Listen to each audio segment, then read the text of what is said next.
It should come as no surprise that the Washington Post publishes misleading information. This is the same newspaper that plagiarized and defamed me about a year ago in an article titled, "Why Climate Doomers Are Replacing Climate Deniers." The Washington Post, famously owned by billionaire Jeff Bezos, continues the pattern it established many years ago. In the case I will describe in this video, it's the same reporter continuing the same pattern of lies. This reporter made the mistake of sending me an email message shortly before the article about me was published on March 24th, 2023. I call it a mistake because sending me an email message means that I have their email address. As a result, I have sent this self-proclaimed reporter a link to each of my blog posts during the year that has transpired since they contacted me and subsequently plagiarized and libeled me. As a result, they have continued to use my work without crediting me. In other words, they continue to plagiarize me. Thankfully, this means the Washington Post occasionally includes timely, correct information in an article. The latest article, the one on which I will focus in this video, was published in the Washington Post on February 14th, 2025. It is titled, "Scientists Have a New Explanation for the Last 2 Years of Record Heat." It begins with a paragraph describing the horrors of a rapidly warming planet. Quote, "For the past few years, scientists have watched aghast as global temperatures have surged, with both 2023 and 2024 reaching around 1.5 degrees Celsius above the pre-industrial average. In some ways, that record heat was expected. Scientists predicted that El Niño, combined with decreasing air pollution that cools the Earth, would cause temperatures to skyrocket." End quote. I have no doubt that the opening paragraph is accurate, even though the so-called scientists ought to know better than to express fear of the future. The process of science is designed to remove our emotions from the process of generating reliable knowledge. Every scientist ought to understand this concept. Let's dig beyond fear and into the other information contained in the article. Specifically, let's briefly analyze each of the 2 sentences in the opening paragraph. The first sentence, quote, "For the past few years, scientists have watched, aghast, as global temperatures have surged, with both 2023 and 2024 reaching around 1.5 degrees Celsius above the pre-industrial average," end quote.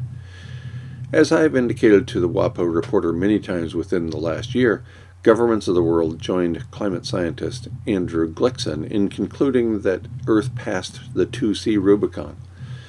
Glickson reached this conclusion in his October 8, 2020 book, The Event Horizon. Governments of the world agreed in October 2023, as I have reported frequently in this space. The second sentence in the opening paragraph, quote, "In some ways that record heat was expected. Scientists predicted that El Niño, combined with decreasing air pollution that cools the Earth, would cause temperatures to skyrocket," end quote. Referring accurately to the El Niño Southern Oscillation is no surprise. However, offhandedly mentioning the aerosol masking effect is breaking the corporate journalist's code. It reveals what is known as the best-kept secret in climate science.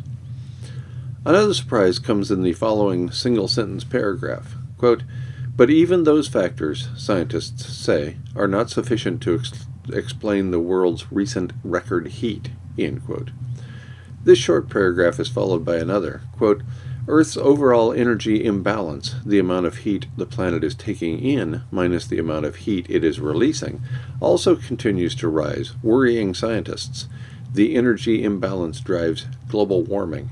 If it rises, scientists expect global temperatures to follow," end quote. The surprise, at least to me, is openly mentioning not only the aerosol masking effect, but also mentioning energy imbalance. I cannot imagine the reporter understands the physics of climate change, although it has been described for a few hundred years in the relevant peer-reviewed literature.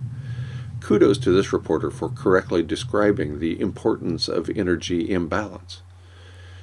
The article The Washington Post refers to a peer-reviewed article in the renowned journal Science. Quote, "Researchers analyzed how clouds have changed over the past decade.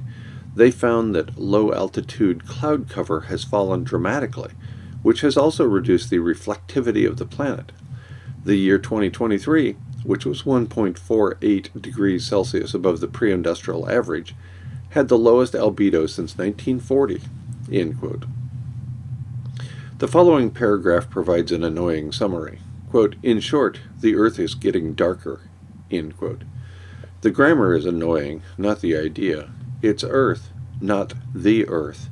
Just as we refer to other planets as Mars, Venus, and so on, we correctly refer to this planet as Earth. It's Earth, not the Earth, just as it's Mars, Venus, New York City, and San Francisco. We don't call Seattle the Seattle, just as we don't call Bill the Bill. Near the end of article in the Washington Post, we are informed that a feedback loop could be forming. The article makes it seem as if this would be the first self-reinforcing feedback loop affecting Earth's climate systems. What could drive the creation of this self-reinforcing feedback loop? Declining cloud cover is mentioned as a possibility, with mention of a preprint in the peer-reviewed journal Science. The final two paragraphs of the article in the Washington Post provide a compelling, albeit disappointing, summary of the information presented in WaPo and the peer-reviewed paper. Quote, if the cloud changes are part of a feedback loop, scientists warn, that could indicate more warming coming down the pipe, with extreme heat for billions of people around the globe. Every hot year buttresses the idea that some researchers have now embraced, that global temperature rise will reach the high end of what models had predicted.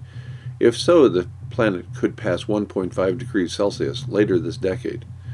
Researchers now say that they are rushing to understand these effects as the planet continues to warm. End quote. The lead author of the peer-reviewed paper in Science wraps the article in the Washington Post. Quote, we are kind of in crunch time. We have a really strong climate signal, and from year to year, it's getting stronger. End quote.